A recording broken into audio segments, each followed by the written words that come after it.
Testando.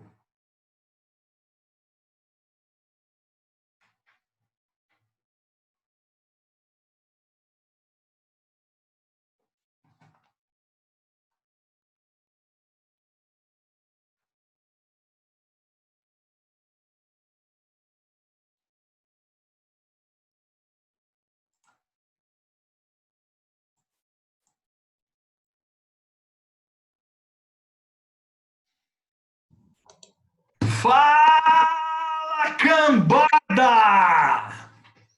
Bom dia, Brunão. Nossa, cara, eu dei maior animada, galera. Bom dia, Brunão. Fala, meus amados! Preparado para cantar um funk hoje? Vamos, gente. Cadê o som?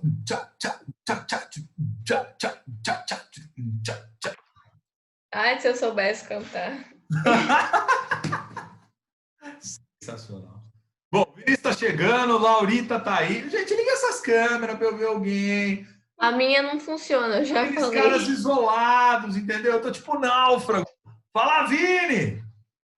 Oi, professor. Nossa, gente, vocês estão muito desanimados. Vocês tiveram aula do que antes disso? Não é possível. Mano, eu acabei de... Eu tô desanimado porque eu tomei uma ocorrência aqui, sendo que eu mandei a tarefa. Tomou uma ocorrênciazinha, velho? Tomei, aí eu fui falar com o OT, ele falou pra mim mandar de novo que ele vai retirar a ocorrência. Ah, muito bom. Eu vou mandar umas ocorrências pra vocês também, velho. Tô com saudade de mandar umas ocorrências. E entrego tudo. E aí, galera, como é que vocês estão? Matheus tá chegando na área. Muito bem-vindo, Matheus. Bom dia, Bruno. Bom dia, meu brother. Como é que você tá? Tudo em riba? Tudo indo. Tá caminhando, né? Tudo indo, né? Tudo daquele jeito. Desse jeito. Thiago, o cara mais estiloso. O Melo eu não vou deixar ele entrar, vou pôr remover. Vamos ver, será que ele vai ficar bravo? Não, mentira, tô zoando. Remove o cara, deletado eternamente da sala, né? Ele vai achar que é alguma bico pessoal, né? Ô Buda! Ô Buda! Ô Buda chegando! O João também chegou. Fala, João! Bom dia, queridão! E aí, Brunão? Beleza? Belezeira? Gente, liga a câmera, meu Deus do céu. Dá um alô, dá uma vida. Não, pelo amor de Deus. Véio. E liga a câmera. Liga aí, mano. Eu quero ver a cara de vocês, velho. Essas caras de pangaré que vocês têm. Aí liga a câmera e o cara... Que porra feia é essa, velho? Que é isso, ó? Sem palavrão nessa sala, né, rapaz? Respeita aqui, hein, ó. Isso aqui é um ambiente de respeito, hein? Aí eu vou, ó, nossa, a gente já mandando chat, deixa eu ver. Bom dia, Brunão. Ô, o Thiago, cara, não, peraí, vamos fazer uma rápida reflexão. O Thiago, ele é um desastre da humanidade. O cara consegue destruir microfone, câmera, tudo que você imaginar, velho. Não é possível um negócio desse, cara. Ô, Thiago, na verdade, você deve morar com o Carlinhos, né, velho? Não é possível, mano. Pra você poder fazer esse nível de desgraceira, cara, você pode morar com o cara que dá vacina na girafa, velho. Vacina girafa. Possível, velho. Ei, Jesus. Ó, cadê o Bandeco, velho? Bandeco também, ó. Vamos admitir o Lotes aqui, ó. Filipão tá na área. Fala, Lotes! O Lotes é o homem da barba de respeito. Cadê o cara? As barbas do profeta.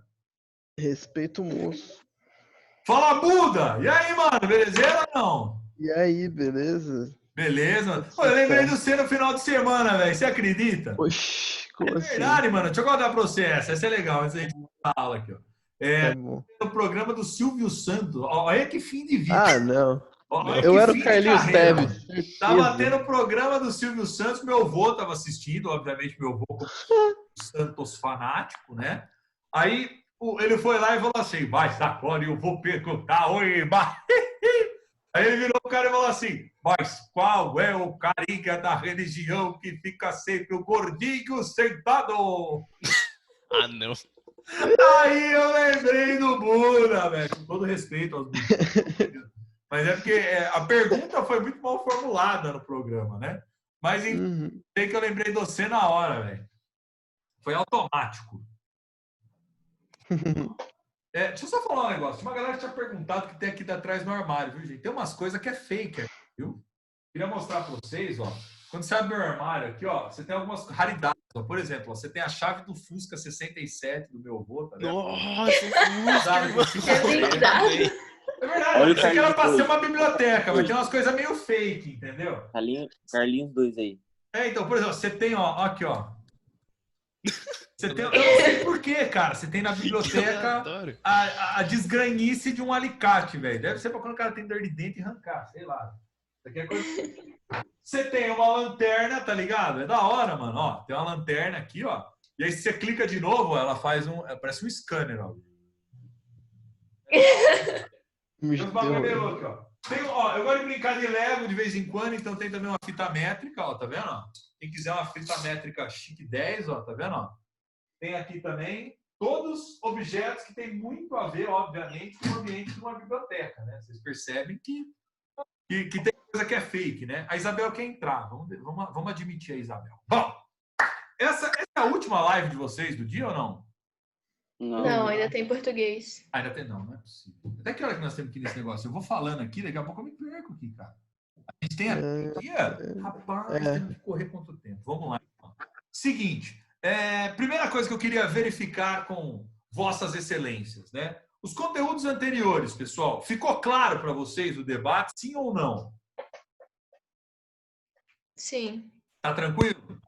A última aula, acho que principalmente, né, foi mais de contextualização histórica, foi uma coisa mais sossegada, um pouco mais tranquila, que eu mostrei ali principalmente para vocês as características desse novo período que nós estamos mergulhando para discutir sobre filosofia da ciência, que é o período do Renascimento, né? Que o próprio nome já diz, é Renascimento, por quê? Porque eles vão voltar principalmente no que foi o legado, no que foi a contribuição da filosofia clássica grega, tá? E vão resgatar alguns dos seus princípios muito importantes, muito fundamentais, e obviamente que vai ter novas colorações nesse período histórico, que vai ser o período histórico do Renascimento, que se estende ali basicamente do século XIV até o século XVI, ou seja, no início da Era Moderna, tá, pessoal?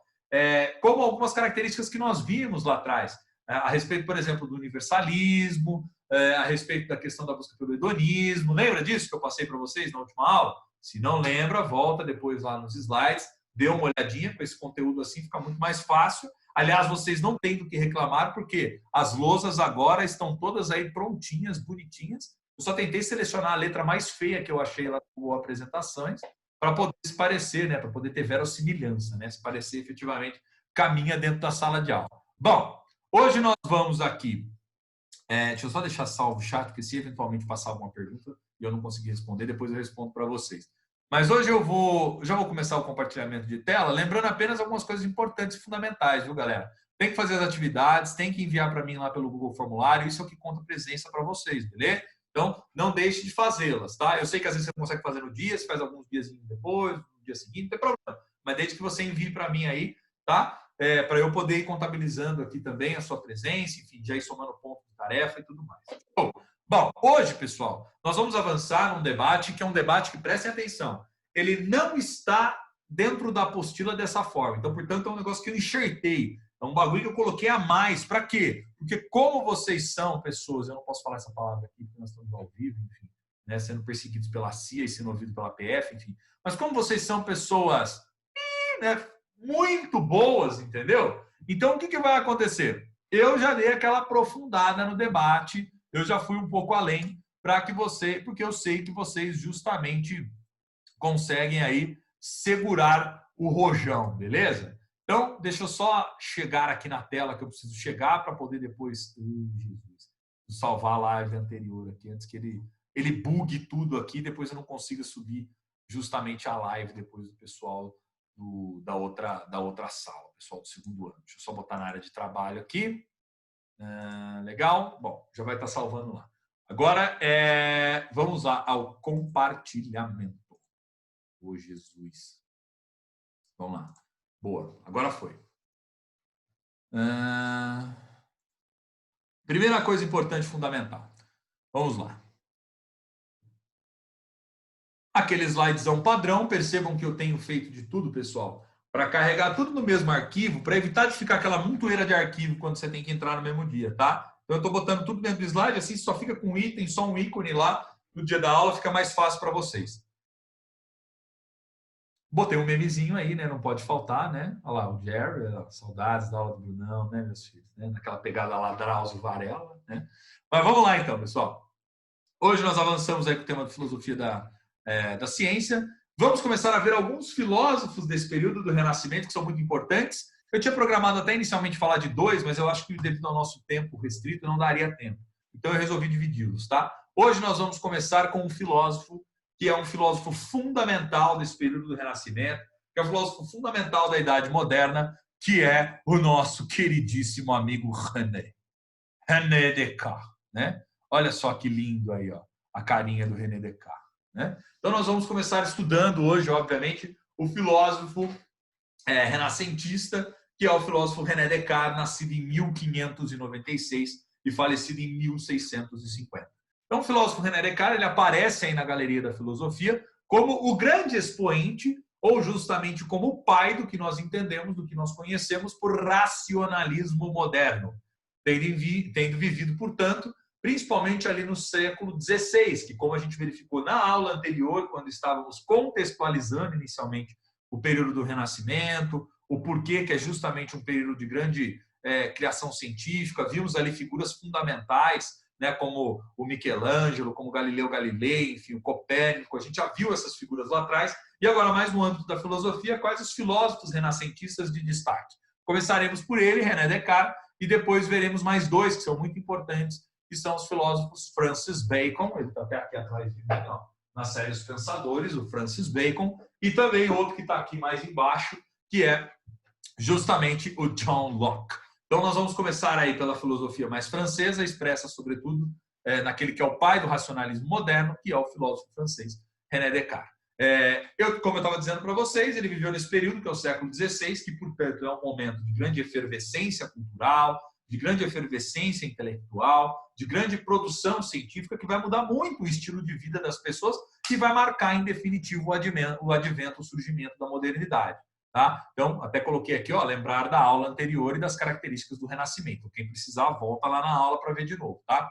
Reza a lenda, então, reza a lenda, quando a gente vai lá investigar, vai estudar um pouquinho mais a respeito da sua biografia, das suas obras, reza a lenda que, após um sonho que ele teve, em uma das viagens que realizou, que foi uma viagem realizada para a Alemanha, ele passou a se dedicar ao estudo da filosofia e da matemática. Eu sei que a essa altura do campeonato, alguns de vocês talvez estejam olhando para mim com aquela cara perplexa, né? Com aquela cara assim, de tipo, gente, na boa, cara. O cara sai da casa dele, vai fazer um rolê para ir para a Alemanha, que é um país extremamente interessante. Aí o cara tem um sonho e Pinel da Cuca resolve estudar matemática, algo que vocês veem. Lembra do que eu estou falando aqui? Lembra do plano cartesiano? Hã? O gráfico lá bonitinho que vocês estudam, né? O eixo, o Diogo não está aí, vai, mas é o eixo de alguma coisa das abscissas lá, enfim, esse negócio aí, vai. Né? Se alguém souber aí, quiser falar, pode falar, pessoal. Mas o plano cartesiano e tudo mais, as contribuições do cara para a matemática, o cara resolve estudar matemática e filosofia. Vocês já devem perceber que bom da cuca ele não é, né? Porque se fosse, ia fazer outra coisa da vida, né? Sei lá, ia para a praia, né? Ia fazer um churrasco. Mas, enfim, ele deixou uma grande colaboração importante para nós aí do ponto de vista do estudo da filosofia, como pai justamente dessa que vai ser uma das principais correntes, tá, gente? Do conhecimento, né, da produção filosófica, que é o racionalismo. Mas vocês podem estar se perguntando, Brunão, afinal de contas, o que é o racionalismo? Então, eu até coloquei aqui para vocês, ó. Vale lembrarmos que o racionalismo, ele é uma doutrina filosófica que está baseada justamente na ideia de que todo conhecimento, né, o verdadeiro conhecimento, portanto, ele surge como um produto único e exclusivo da nossa capacidade racional, ou seja, da razão, né? Então, a época, portanto, lá na época do René Descartes, no contexto do século XVI, datado e pontuado todas as devidas características, como fizemos anteriormente, o racionalismo ele tinha como principal corrente filosófica contrária, ou seja, como seu polo oposto em termos de doutrina filosófica, justamente o empirismo, tá? Então, de maneira muito simples, o que é o racionalismo? A ideia de que todo conhecimento deriva da razão. E o que é o empirismo? A ideia de que todo conhecimento deriva da experiência. Veja que aqui, esse é um problema, que é um problema sobre a origem do conhecimento, em alguma medida, né?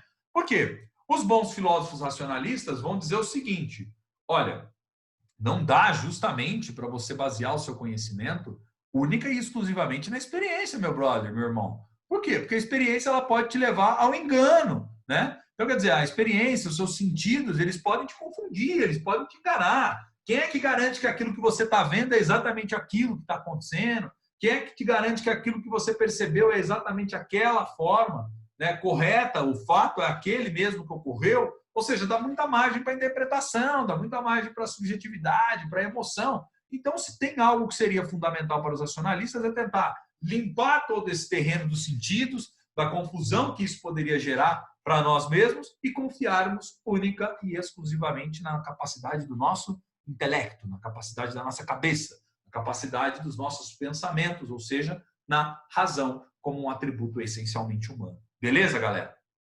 Então, aqui, ó, o Descartes ele entendia que o conhecimento produzido, justamente o que eu estou colocando aqui, ó, o conhecimento produzido pela experiência, ele era problemático porque ele dependia muito dos sentidos e até mesmo da emoção, o que poderia certamente nos levar ao engano, nos levar ao erro. E aqui eu já até estabeleci a ponte para vocês. Aliás, eu estou dando muita coisa de lambuja, hein, gente? Eu estou pensando aqui, né? Eu também estou parecendo Papai Noel, né, bicho? Olha, eu já faço a coisa, já destaco em vermelho as ideias principais ou os conceitos principais, em azul, que é a mais de elemento explicativo, em amarelo sublinhado, que são os pontos principais do que eu estou falando, né? As ideias-chave, enfim.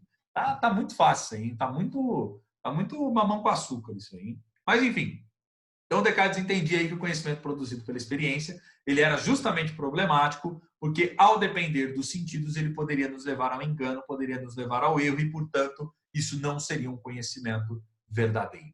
Ó, profundo, hein? Por que eu coloquei aqui? Lembram do Platão?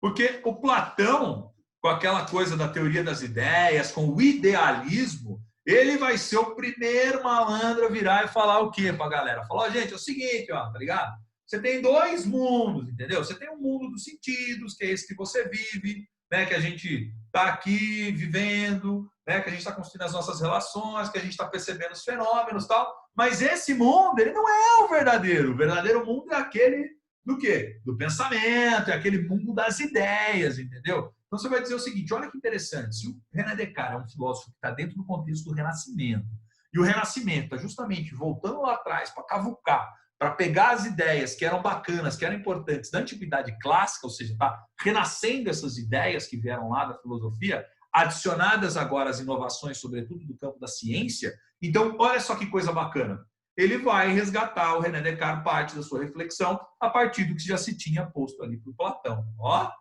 chique, né? Coisa fina. Então, por isso que eu coloquei aí. Lembram do Platão? E o Platão a gente já estudou aí bastante ao longo dos últimos anos, beleza?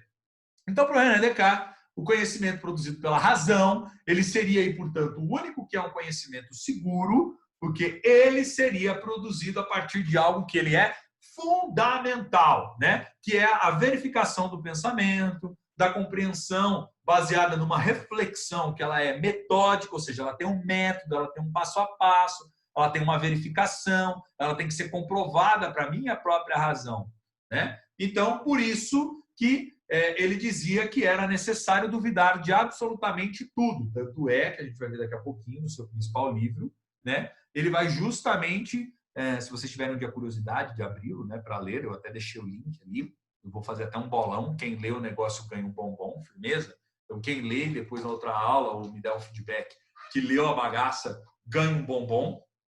Se bem que eu estou pensando aqui, esse bombom talvez seja pago depois, quando a gente sair da quarentena, porque senão, além de tudo, eu vou ter que gastar ainda com iFood, com alguma coisa aí, para mandar um motoqueiro entregar na casa de vocês. Ou eu vou ser obrigado a passar na casa de vocês e deixar aí na caixinha de correspondência. Mas, enfim. Então, Descartes acreditava que era necessário duvidar de tudo. Portanto, ao seu pensamento é atribuído como uma das principais contribuições para a reflexão filosófica essa ideia da dúvida metódica, ou seja, a dúvida a respeito de como nós construímos o nosso próprio conhecimento, a respeito de nós, a respeito de que há no mundo e a respeito, acima de tudo, da nossa capacidade de conhecer. Certo ou não? Né? Então, é muito importante, muito fundamental aqui que vocês tenham compreendido até aqui, pelo menos, essa importância do René Descartes, por que ele é identificado com o racionalismo, como o pai do racionalismo. Beleza? Vamos lá. Próximo slide. Cara, eu lembrei de uma coisa aqui agora, no meio dessa aula. Depois eu vou mandar para vocês, mas eu mando no grupo depois, nosso informal do WhatsApp. Tem uma zoeira, uma verdadeira zoeira que o Adnet fez uma vez e que ele bota lá no meio da música o René Descartes. Depois eu mando para vocês essa zoeira aí, para vocês se divertirem um pouquinho também, tá? Então, bom, essa ideia do devo duvidar de tudo é, portanto, a grande premissa do René Descartes. A única certeza na compreensão dele que poderíamos ter, né? Que poderia ter, não ser, eu corrijo. A única certeza que poderia... não, tá certo. A única certeza que poderia ser admitida é em relação à existência do pensamento e às sentenças que são derivadas do pensamento, como a certeza da nossa própria existência. Bugou? Deu uma bugada aí? Né? Mas olha só que interessante. A ideia, a certeza dos pensamentos, portanto, é o que nos gera a certeza de que realmente eu existo. Olha só que coisa maluca. Então ele vai dizer o quê? Ó, eu posso duvidar de tudo. O que eu não posso duvidar? Eu não posso duvidar da capacidade que eu tenho de pensar. Inclusive pensar que eu posso duvidar de alguma coisa. Sacou? Então ele fala assim, ó, se eu posso duvidar de tudo, mas eu não posso duvidar da minha capacidade de pensar, e, portanto, os pensamentos é o que vão me gerar a certeza de que realmente eu, como um ser pensante, existo. Olha que fantástico, né? Eis aí a principal premissa que ficou conhecida do racionalismo moderno, que é, no latim, o famoso cogito ergo sum, ou também conhecido como penso logo existo. Penso logo existo. Penso logo existo. Descartes quem disse isso? Penso logo existo. Você nunca mais vai esquecer na sua vida. Se cair em prova de vestibular, você vai começar a dançar funk na sala de aula, beleza? Então é isso aí, ó. Penso logo existo, Descartes quem disse isso. Por quê? Porque é justamente dentre as múltiplas dúvidas que eu posso ter, eu não posso ter dúvida de que eu tenho a capacidade de pensar, e ao entender que eu tenho a capacidade de pensar, eu não posso ter mais dúvidas de que eu realmente existo. Tanto é que no seu principal livro, como eu estou colocando aqui, que é o Discurso do Método, o René Descartes vai justamente ali discursar a respeito de múltiplas coisas que eu posso duvidar. Então ele faz uma ampla reflexão.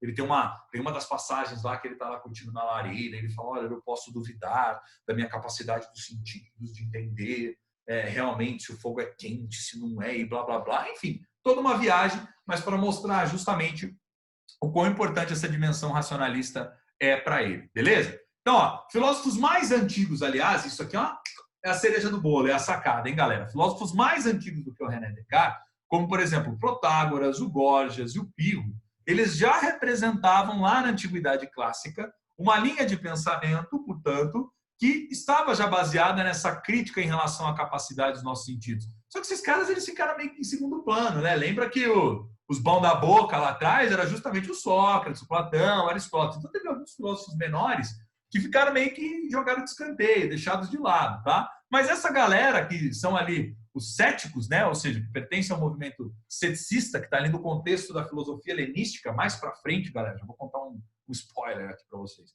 Mais para frente, depois que a gente for avançando ao longo do semestre, eu vou gravar algumas aulas, vou fazer algumas aulas de revisão, porque afinal vocês estão em ano de vestibular, e aí a gente vai relembrando de algumas coisas que a gente estudou lá atrás e aprofundando também alguns assuntos para ficar fresquinho, né? Para estar, ó, chique 10, beleza pura na cabeça de vocês, beleza? Mas esses filósofos céticos, eles estão justamente dentro daquele período da filosofia helenística, que é quando nós vamos ter vamos dizer assim, a decadência, né, do mundo grego antigo, a dominação por parte do Império Macedônico e aí, portanto, a mesclagem das culturas, né? Uma mesclagem da cultura oriental junto com a cultura ocidental que foi preservada justamente por Alexandre o Grande, que foi o grande conquistador da Macedônia, tá? E aí é nesse momento que vai surgir algumas das grandes escolas, né, da filosofia helenística, que eram escolas voltadas ao pensamento mais prático, né, a questões mais práticas, né? Que era justamente o cinismo, o ceticismo, o epicurismo, enfim, e outras aí que depois eu trabalho com vocês mais para frente, tá? Quando a gente for relembrando. Mas, enfim, esses caras aqui atrás, eles tinham essa ideia de que a verdade ela não existe por conta tanto dos sentidos quanto da própria razão, a qual opera individualmente, ou seja, de forma diferente entre as pessoas, o que nos leva, portanto, a diferentes opiniões e a diferentes perspectivas. Então, eles já colocavam esse pontão de interrogação, essa dúvida metódica desde lá de trás. O que o Descartes, na verdade, fez foi, ele leu, obviamente, esses caras, né? Ele entendia justamente do riscado, né? Ele sabia do que estava falando e foi justamente trazendo isso e aprimorando a sua reflexão. Perfeito? Vale destacar aqui também que a tentativa de conciliação, portanto, entre aquelas que serão as contribuições, principalmente do René Descartes, em relação ao racionalismo, né, racionalismo cartesiano, com o empirismo, que depois nós veremos na próxima aula, do Francis Bacon, do John Locke, tá? Que é a tradição inglesa que a gente fala aqui do pensamento filosófico, ela ocorre apenas a partir da filosofia de Kant. Por isso que Immanuel Kant é um filósofo difícil da pega, né? É quase impossível você ler ele, né? Tem até aquele vídeo do Clóvis de Barros lá falando que por uma questão de brio você tem que ter um dia na sua vida, você tem que reservar um tempo, tá? Faz uma boa meditação, dá aquela relaxada, pega aquele copo com água, senta, pede ajuda de quem você quiser, né? Dependendo da sua religião, pede ajuda de Deus, de Buda lá, de quem você quiser, tá? Aí você abre a paginazinha do livro do Kant e tenta ler e entender o que está escrito ali. Se você conseguir fazer isso, aí depois você pega, liga a live, faz uma videochamada e me explica, porque às vezes nem eu sei o que ele quis dizer ali. O cara é tão complexo, ele é tão maluco, tão lunático às vezes, né? E tão genial também ao mesmo tempo, que fica difícil a gente poder ter clareza efetivamente do que o cara está dizendo, tá? Mas o Kant vai ser esse filósofo que vai tentar misturar essas duas coisas, vai tentar botar essas duas tradições para dialogar, que é o racionalismo e o empirismo, e, portanto, vai dar vazão ao surgimento de uma nova corrente da filosofia, que é o criticismo kantiano. Beleza? Como eu havia dito para vocês até aqui, a principal obra deste filósofo René Descartes é justamente o seu discurso do método, e em relação a esse livro, para que vocês possam aprofundar os conhecimentos de vocês, porque eu sei que vocês são pessoas maravilhosas, pessoas sensacionais, pessoas incríveis, únicas, né? Pessoas dedicadas ao estudo da filosofia, pessoas que, portanto, nutrem aí, gostam de semear esse espírito, cultivar esse espírito crítico que vocês têm, e vocês certamente enfrentarão esse desafio de ler ou de tentar entender um pouco mais o René Descartes. Por que eu estou dizendo isso também, pessoal? Porque na atividade de hoje que eu deixei reservada para vocês, que está aqui no link do Google Formulário, tá? Eu quero que vocês façam uma pesquisa a respeito das principais ideias de René Descartes e já antecipa e faz essa pesquisa também a respeito das ideias do Francis Bacon e tenta ver a diferença entre elas a partir dessas explicações que eu já dei para vocês entre o racionalismo e entre o empirismo. Nas aulas posteriores, obviamente, nós vamos nos aprofundar nesses conteúdos. Nós vamos discuti-los de maneira mais calma, de maneira mais detida, de maneira mais aprofundada, tá? Mas já começa a fazer esse exercício. Tanto é que a atividade dessa semana, ela não demanda que você escreva nada no caderno, tudo bem? Eu carreguei lá o link do Google Formulário e no link do Google Formulário você já tem um espaço ali justamente que é para você digitar os resultados da sua pesquisa. Se fizer Ctrl+C, Ctrl+V, eu vou pegar porque vai estar mais fácil ainda, porque já vai estar digitado. Então não adianta se enganar a mim, nem querer enganar a si mesmo, tá? Então é para ler, dar uma boa pesquisada, dar uma lida, tenta entender sobre Francis Bacon, sobre o René Descartes, lembra da aula das coisas que eu falei, e aí elabora ali um pequeno relatório, enfim, coloca ali os elementos que são justamente aí a diferença entre as principais ideias deles, tá? Não precisa escrever a Bíblia inteira lá, é mais focar na diferença do pensamento e nas contribuições de um em relação ao outro. Bom, só voltando aqui, eu coloquei esse clipe... Professor. Oi, pode falar, vai lá, Vinícius. Você já colocou lá na Natureza Cloud essa atividade? Não, eu vou subir agora, por quê? Porque eu já vou subir depois a live, como eu disse para vocês, já vou deixar ao longo dos slides para ficar mais fácil, caso vocês queiram rever essa videoaula, entendeu? Ah, tá, entendi. Então eu subo assim que terminar as aulas aqui, eu só vou dar uma almoçada, volto aqui para casa, aí é uma questão meio rápida, e aí eu rapidamente já subo isso aqui no YouTube, boto o vídeo aqui na sequência dos slides e já fica disponível aí para vocês à tarde aí depois irem fazendo essas atividades, beleza? Tá, valeu. Imagina. Ó, eu vou só clicar aqui no link, galera. Gente, aliás, até essa altura do campeonato, alguém tem dúvida? Alguém quer acrescentar alguma coisa? Compreenderam ou não compreenderam? Como é que tá até aqui? Eu fiquei com dúvida se o Descartes ele é contrário às ideias do Platão ou se ele apoia as ideias. Vamos lá, ó. Vamos voltar aqui, ó. Boa, Laura, boa pergunta. Ó, como eu disse aqui, ele não vai ser necessariamente... eu também não vou falar que ele nem contra nem a favor, né? Não é isso. A questão é, ele vai, obviamente, puxar da onde? Vamos dizer assim, de onde ele está trazendo essa ideia do racionalismo, de onde ele está trazendo esse princípio de que o que importa realmente são as ideias, o pensamento. Ele está trazendo do Platão. Então, se a gente pudesse pensar em termos de simpatia, ele é muito mais simpático às ideias do Platão do que, por exemplo, as ideias do Aristóteles, que como a gente já averiguou lá atrás, a gente já viu lá atrás, se for necessário, a gente também retoma depois para fazer as revisões mais para frente, né? O Aristóteles, ele é um cara muito mais da coisa empírica, da observação, da categorização, uma pegada até mais cientificista tem ali o Platão ainda à época, né? O Platão, aliás, o Aristóteles, ele vai ser muito mais resgatado, vai ter mais simpatia às suas ideias, justamente pelos filósofos empiristas, ao passo em que os filósofos racionalistas terão mais simpatia pelas ideias de Platão. Então, filósofos mais justamente empiristas, simpatias pelas ideias de Aristóteles. Filósofos mais racionalistas, maior simpatia pelas ideias de Platão. Acho que facilitou assim, para a gente tentar entender de maneira mais didática, né, Laura? Sim, entendi. Obrigada. Deu para compreender melhor, né? Uhum. Mais E, alguém, Brunão, pessoal? Fala, eu- quem ia falar? Você pode repetir a parte do Penso Logo Existo, Ah, por favor? você quer que eu cante, né? É, Né? Aqui o que eu tava... Vamos lá. Aqui eu estava colocando basicamente o seguinte, tá? Que uma das premissas do René Descartes é essa perspectiva, essa ideia de duvidar de tudo, tá? Então, isso é algo que está posto ali para ele.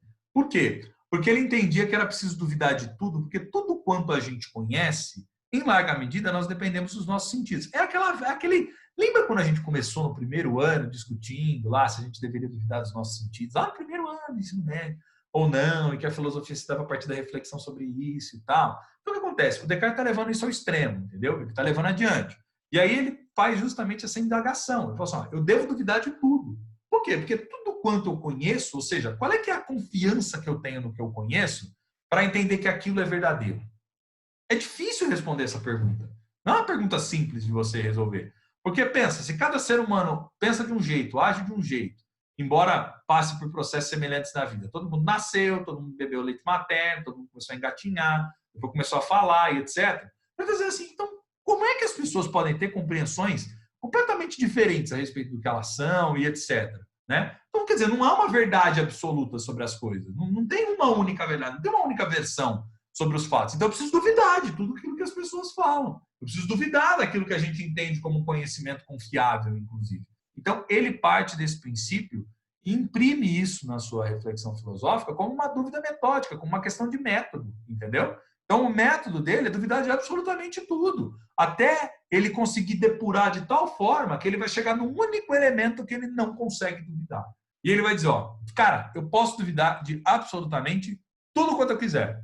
Eu posso duvidar do que o verde é realmente verde, ou por que eles chamam verde. Eu posso duvidar se a coisa é quente, se ela é fria. Eu posso duvidar de uma série de coisas, mas tem algo que eu não posso duvidar, sob hipótese alguma.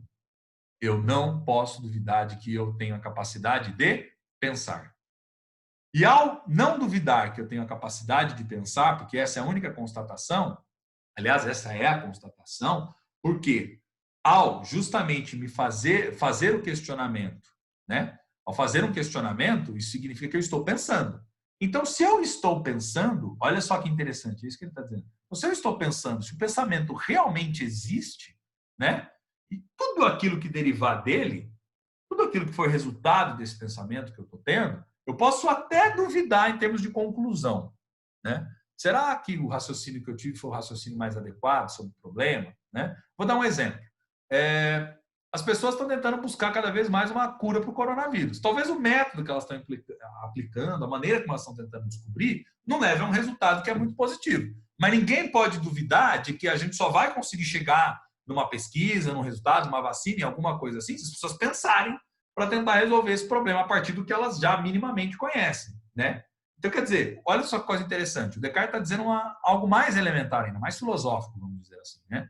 Que é justamente o quê? Eu não posso duvidar dessa capacidade que eu tenho de poder pensar. E se eu não posso duvidar dessa capacidade, significa que eu estou pensando. Né? Eu estou pensando. E, portanto, se eu estou pensando, significa que eu, como um ser, existo. E eu só consigo entender que eu existo a partir da minha capacidade de pensar. É um sistema que se fecha em si mesmo. Por isso da formulação da sua frase mais famosa. O penso, logo existo. Penso, logo existo. Entendeu? Por quê? Porque é justamente dessa constatação do pensamento eu consigo entender que eu realmente existo. Será que ajudou? Ajudou, valeu. Ajudou? Muito bem. Então aqui, ó, eu carreguei para vocês o link, como eu estava dizendo. Deixa eu só ver o tempo aqui, galera, porque o tempo é um negócio que ele nos traz. Nossa, tem 5 minutos, então vamos lá rapidão.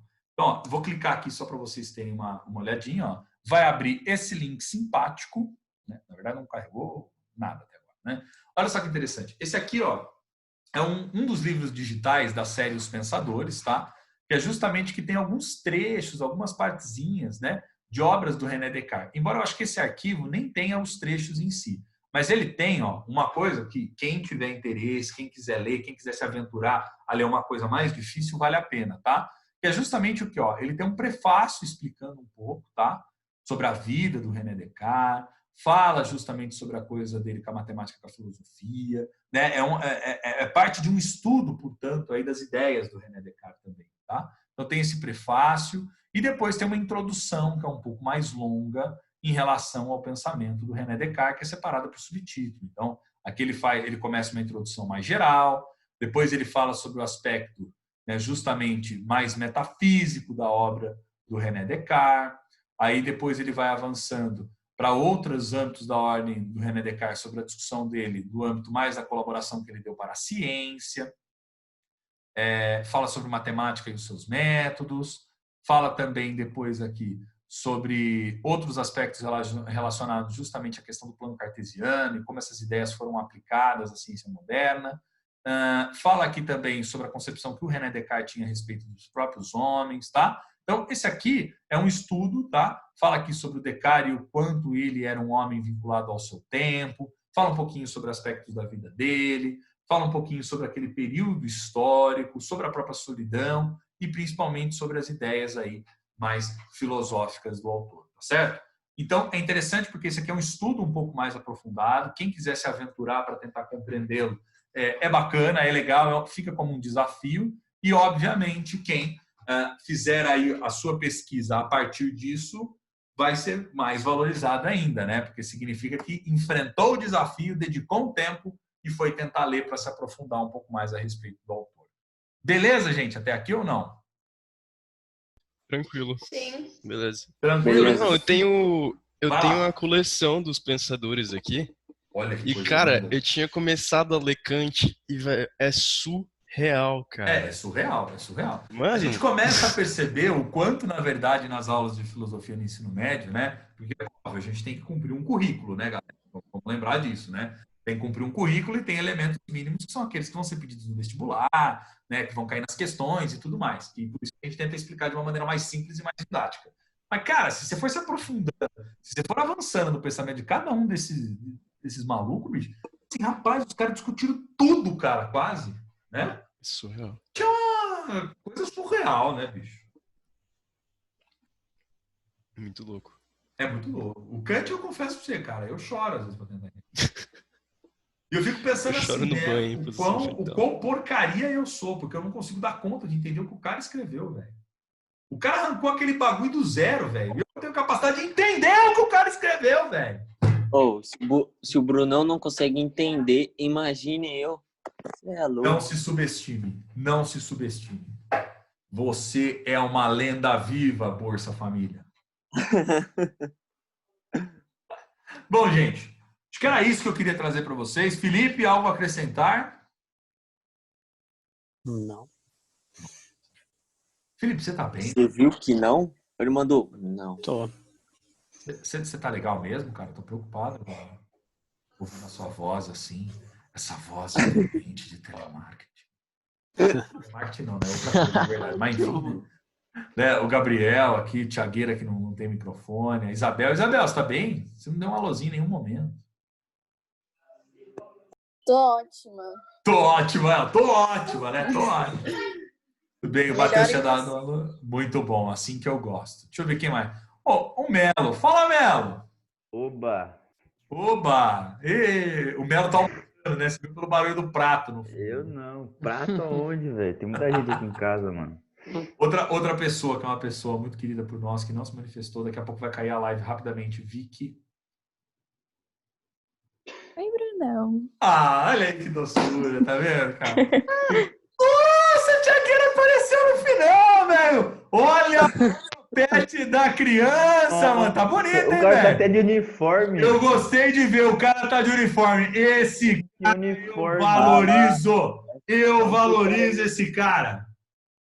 Eu me sinto até envergonhado, porque eu tô deitado e coberto. Gente, ó, se cair a live, não briguem comigo, tá? Porque deu tempo aqui, vai derrubar o negócio, beleza? Tá me O piscando Thiagão só se arrumou pra entrar na na tela live. que deu tempo. Então, ó, vou ficando por aqui.